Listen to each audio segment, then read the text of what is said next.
پر شارو باندې، پر معصومو بچانو باندې، پر بے گناہ انسانانو باندې ویني وبهولې، شارونه خراب کو او ظالم کابر جابر په دنیا کې یو غټ فرعون جوړ سو، مسکلندر جوړ سو.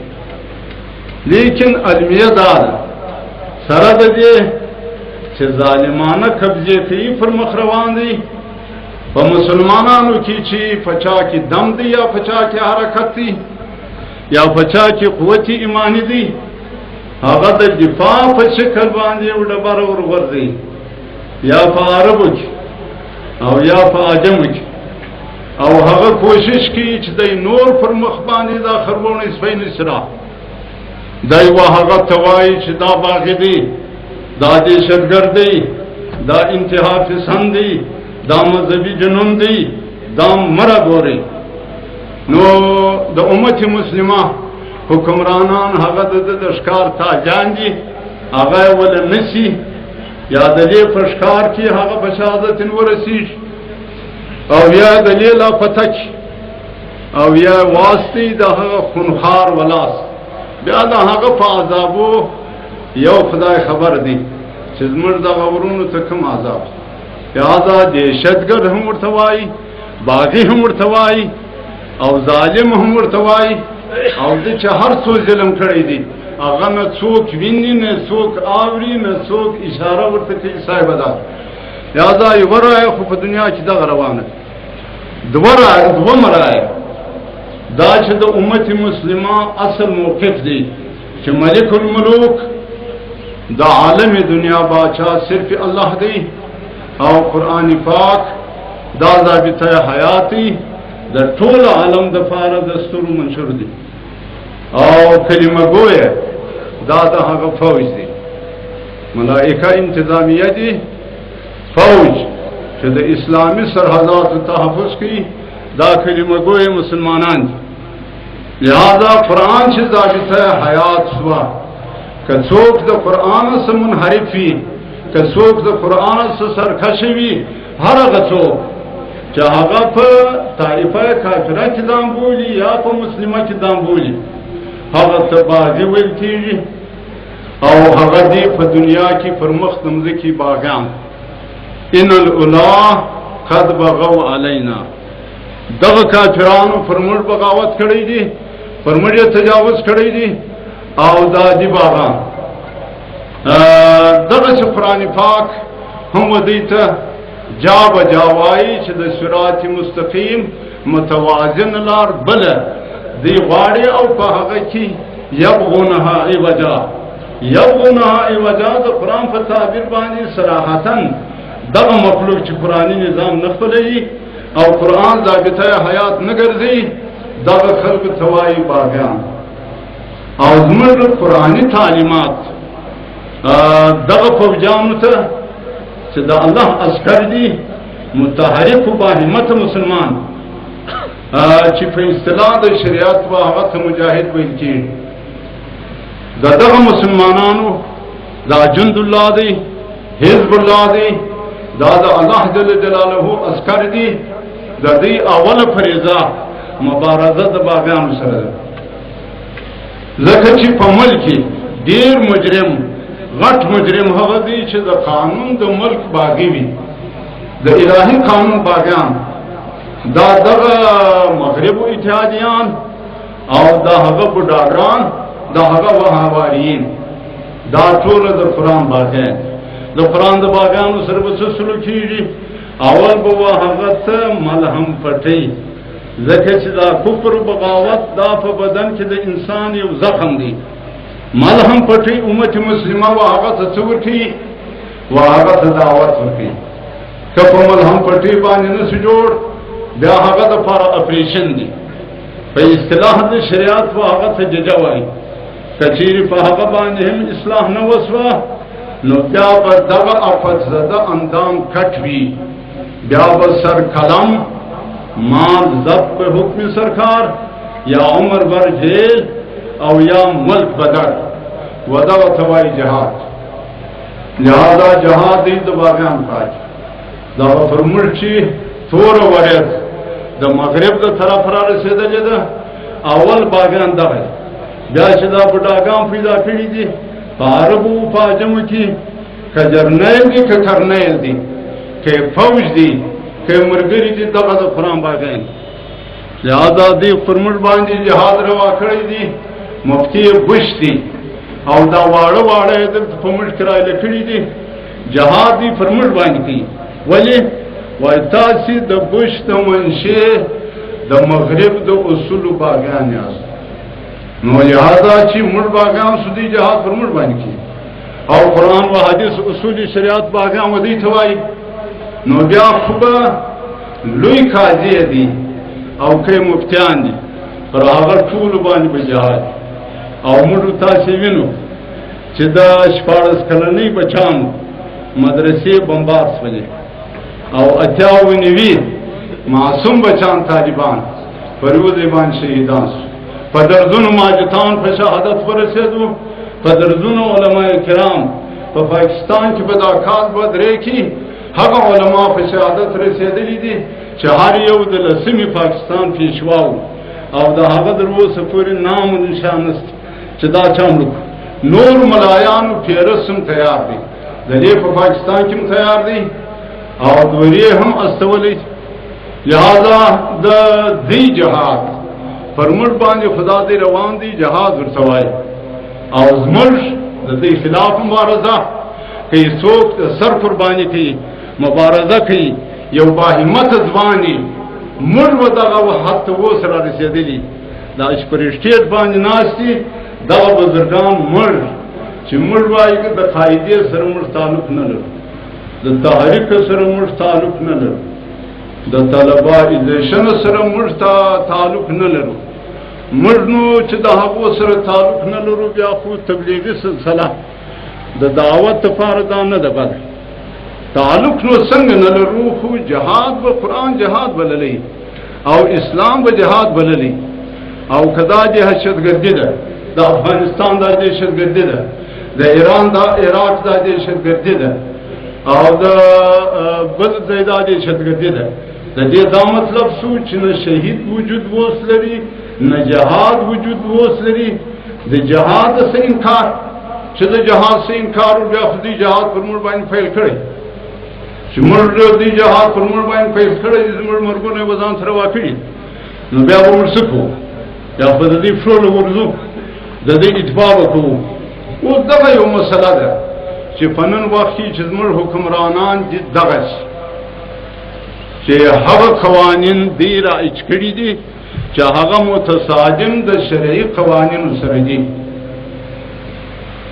او پر هغه باندې مستمر دي استخفاف د اصول دین کوي اختلاف په امور المسلمین کې راولي انتقاص د مؤمنینو کوي دغه چې حکمرانان متعلق اطاعت پر موږ باندې ضروري دي همیشه د پاره هر قسم حکمران چې وي د هغه اطاعت پر موږ باندې ضروري دي د حذیفه رضی الله تعالی عنہ روایت خدا دی چې یا رسول الله دا رڼا د اسلام چراله بیا به شر راځي وو د شر بعد بیا خیر راځي وو خود دخن به پکې ول دخن څنګه دی ول هغه حکمران به وی چې استنون بغیر سنتي ويهدون بغیر هدي زما د طریقو څخه بغیر به نوري طریقې خپلې او زما د هدایات څخه بغیر به نور هدایات حضرت حذیفه رضی الله تعالی عنہ ورته یا رسول الله د دې څخه بعد دې لا هم شر و تیار راځي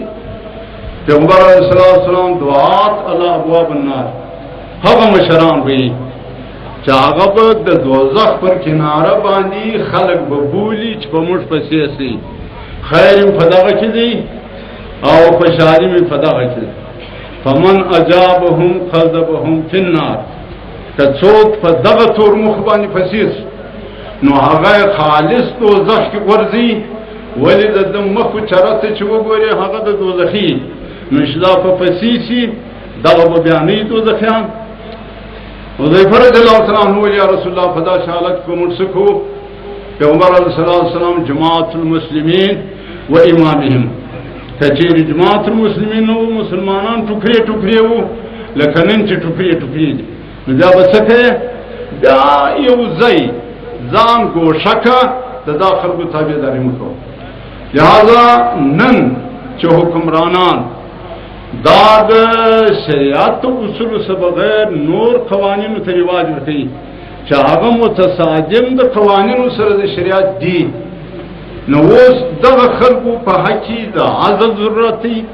عزل یې په جمهوریت باندې راځي او عزل یې په متحده اپوزیشن باندې راځي، عزل یې د اسمبلی په مبارزه باندې راځي او که نه راځي. سر مواقف عبارت زموږ فقها راغی چې یجب عزله لأمر یوجبه بأن یوجد منه اختلال المؤمنین و انتکاس امور الدین. پدې خو هیڅ شک نشته، لیکن په روایت کې صحیحین راځي الا ان تروا کفرا بواحا. دا اوس کفر بواح دی که نه دی؟ بظاهر خو نه انکار کوي د قرآن، نه انکار کوي د رسالت، نه انکار د آخرت څخه کوي، لیکن مفسرینو یا محدثینو چې د کفر بواح ترجمه کړې ده، حقیقي کنی حکمی کفر بواح دغه دی چې د شریعت د قوانینو متصادم قوانینو ته رواج ورکوي او پر هغه باندې مستمر وي، د هغه استخفاف کوي، د هغه اختلال کوي، دغه هم کفر بواح دی. چې دا کفر بواح سو نو بیا نظر پر دې باندې دی چې د جمهوریت راستي سره ته عزل کولای شي. تجربه خدا معلومیږي د کوم وخت سره چې دا جمهوریت او پارلمانی نظام په پاکستان کې روان دی، تقریبا اسلام وشاته روان دی. د دې اوسه پورې اسلام قدم په قدم وشاته روان دی، حتی چې د اسلام حلیه بګاړه ده، د اسلام چرم مسخه ده او د اسلام رڼا په تکه تور شپه باندې بدله. نو چې په دغه جمهوریت تو پارلمان کې مړ اس نس کولای، بیا به شاید مړ د پاره امر فرضي انقلابي. انقلاب څنګه کوو؟ انقلاب څنګه کوو؟ ظهور څنګه کوو؟ پر حجاج بن یوسف باندې خروج بشک صحابه کرام نه وکړي. هغه چې وجه دا و چې حجاج بن یوسف شخصي مفسد وو، قاتل وو، ظالم وو، لیکن د نظام په حواله باندې حجاج دغه مخرب نه وو چې نظام قرآني معطل وو، نظام د غیر ملک پر سرو باندې رواج وو. د دې وجه صحابه دغه خلاف نه دی وتی. او امام ابو حنیفه رحمت الله د بني امیه خلاف چې زید ابن علی خروج وکي نو ورته وو چې زه د مرشي مرګره یم، لیکن څه امانتونه دي ما سره ابن ابي ليلى ته وسپارل، هغه نه قبلول. نو دول که په مرچه کې زمړ سم دا امانتونه ما نه رسولي، دا به یو غټ مشکل ما د پاره 1000 روپۍ د کومک لپاره ورکړي او هغه د ابن امیه خلاف خروج. نیز محمد ابن نفس زکیه او ابراهیم د منصور خلاف د هغه ظهور خروج وو. امام ابو حنیفه رحمت الله د هغه معاون و حامی وو او دا مسله جساس امام ابو حنیفه رحمت الله عبارت لیکي چې امروا بالمعروف ونهوا عن المنکر. امام ابو حنیفه رحمت الله وایي رسل سیوف پورین کېدل. واخر دعوانا ان الحمد لله.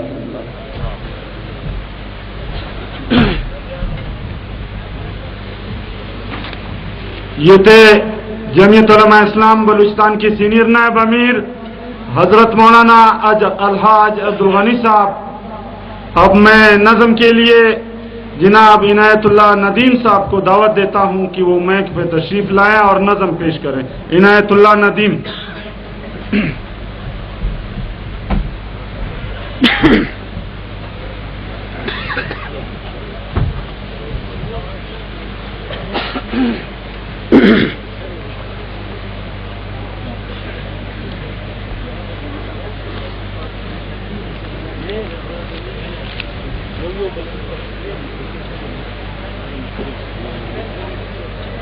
څنګه حال ستر بغداد او تر کابل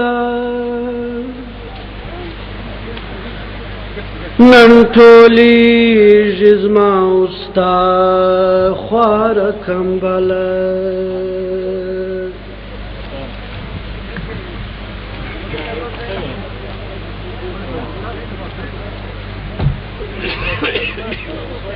اولار سورک دی صدا سوزلی چغی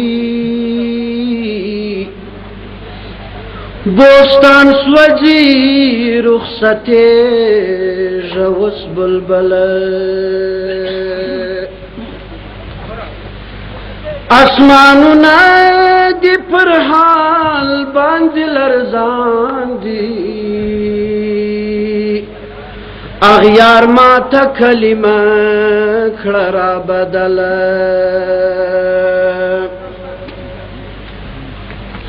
زماوڑو کی ما شمان را باند جاڑی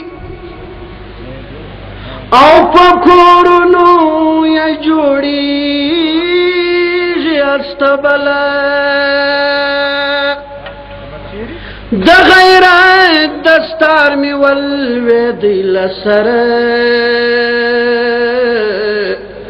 خدای څوک بیرا پر سر کی ول پر ول تاج د قیصر و کسرا زما پپشو او چی پٹنگا قداوم زلبل پنصاب او پتاریخ باندی عالیوم پر عالم باندی مراجو لازل پشاہی باندی نازان زما پگوند دی سنگ وکڑم ما ندیم گلل بل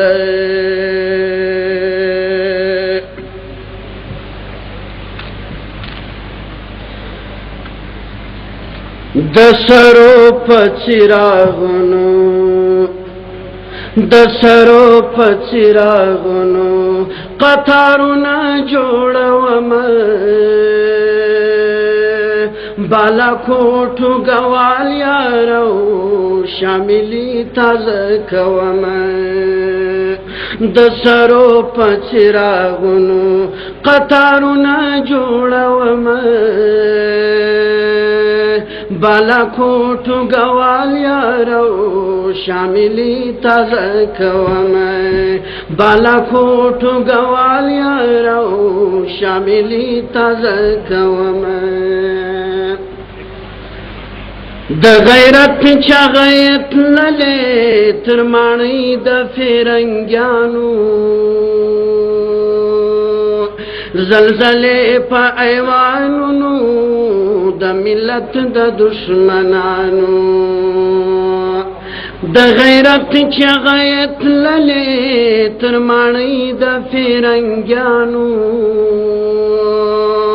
زلزلے پا ایوانونو د ملت د دشمنانو په تحریک د خپل اسلافو ازادي را یادوم بالا کوټو ګوال یارو شاملی تازه کوم د سرو پچراغونو قطارونه جوړوم بالا کوټو ګوال یارو شاملی تازه کوم په دربار اکبر کښې غږ د الله اکبر جیلخانې یې مسکنونه زولنو کښې قلندر په دربار اکبر کښې غږ د الله اکبر جیلخانې یې مسکنونه زولنو کښې قلندر زما سرخیل دی مجدد الفسانی را یادوم بالا کوټو ګوال یارو شاملی تازه کوم د سرو پچراغونو قطارونه جوړوم بالا کوټو ګوال یارو شاملی تازه کوم नारे तकबीर। कायदे मिल्लत इस्लामिया मौलाना फजलुर रहमान, कायदे मिल्लत इस्लामिया मौलाना फजलुर रहमान। जब तक सूरज चांद रहेगा, जब तक सूरज चांद रहेगा, मुफ्ती तेरा नाम रहेगा। जब तक सूरज चांद रहेगा, मुफ्ती तेरा नाम रहेगा। जब तक सूरज चांद रहेगा, मुफ्ती तेरा नाम रहेगा। कायदे मिल्लत इस्लामिया मौलाना फजलुर रहमान जिंदाबाद। रा रवान दे रा रवान, रा रवान दे रा रवान, मौलाना फजलुर रहमान। रा रवान दे रा रवान, मौलाना फजलुर रहमान। कायदे मिल्लत इस्लामिया मौलाना फजलुर रहमान जिंदाबाद। कायदे मिल्लत इस्लामिया मौलाना फजलुर रहमान जिंदाबाद। नारे तकबीर, अल्लाहु अकबर। रा रवान रा रवान, मौलाना फजलुर रहमान। रा रवान रा रवान, मौलाना फजलुर रहमान। कल भी मुफ्ती जिंदा था, आज भी मुफ्ती जिंदा है। कल भी मुफ्ती जिंदा था, आज भी मुफ्ती जिंदा है। जब तक सूरज चांद रहेगा, मुफ्ती तेरा नाम रहेगा। जब तक सूरज चांद रहेगा, मुफ्ती तेरा नाम रहेगा। हजरत मौलाना फजलुर रहमान जिंदाबाद। हजरत मौलाना फजलुर रहमान जिंदाबाद। यौ आवाज यौ कुआं, जमीयत जमीयत। यौ आवाज यौ कुआं, जमीयत जमीयत। अमेरिका का जो यार है, गदार है, गदार है। हमारा नारा बरमला, हमारा नारा बरमला। सर बकब सर बुलंद, सर बकब सर बुलंद। अरब से आई अजम बचाई, अरब से आई अजम बचाई। खत्म करेगी हर बुराई। नारे तकबीर, रा रवान रा रवान,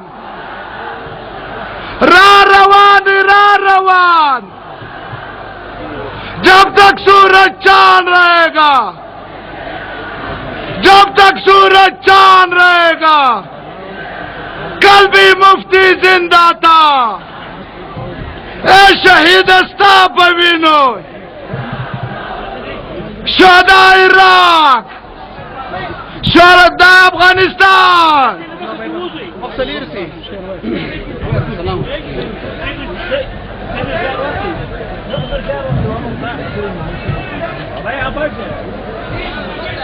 दसरों पचिरागुनो कतारुना जोड़वम,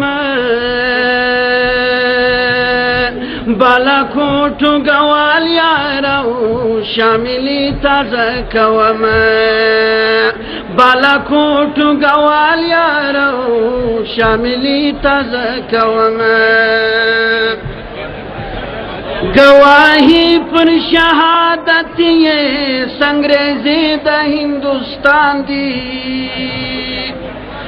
पतकलिदी अकड़ो फखरुना द हुर्रियत आज़िम उन्वान दी।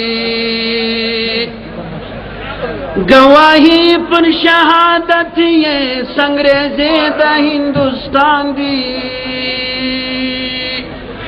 पतकलिदी अकड़ो फखरुना द हुर्रियत आज़िम उन्वान दी। का हाफिज ज़ामिन कासिम गंगो हिराया दवमा, बालाकोट गवालिया रहू शामिली तजकवमा। दसरो पचिरागुनो कतारुना जोड़वमा, बालाकोट गवालिया रहू शामिली तजकवमा। द देवबंद किला जोड़ी जी दुनिया टोला द हैरान, फरंगी तमज़ाहिम दी टोल बेसराव बेसमाना। द देवबंद किला जोड़ी जी दुनिया टोला द हैरान, فرنگی تا مزاحم دی ټول بے سر او بے سمانا شیخ الهند ابو الکلام او مدنی را یادوما بالاکوټ ګوال یارو شاملی را یادوما د سرو په څراغونو قطارونه جوړوما بالاکوټ ګوال یارو شاملی تازه کوما اسماعیل شهید احمد هم په دلار باندې تللی په شغلو د شهادت یې مشتلاری دی مندلی اسماعیل احمد شهید هم په دلار باندې تللی په شغلو د شهادت یې مشتلاری دی مندلی په دعوا د الجهاد یې قربانی را یادوما بالاکوټ ګوال یارو شاملی را یادوما د سرو په څراغونو قطارونه جوړوما بالاکوټ ګوال یارو شاملی تازه کوما اے ندیمه بس کا پریږده پر آبا باندې فخرونه ته د خپل جوهر اظهار که هغه تیر سو تاریخونه اے ندیمه بس کا پریږده پر آبا باندې فخرونه ته د خپل جوهر اظهار که هغه تیر سو تاریخونه بیا د تورو اوبو لار ته مسلمان تیارومه بالاکوټ ګوال یارو شاملی تازه کوما د سرو په څراغونو قطارونه جوړوما بالاکوټ ګوال یارو شاملی تازه کوما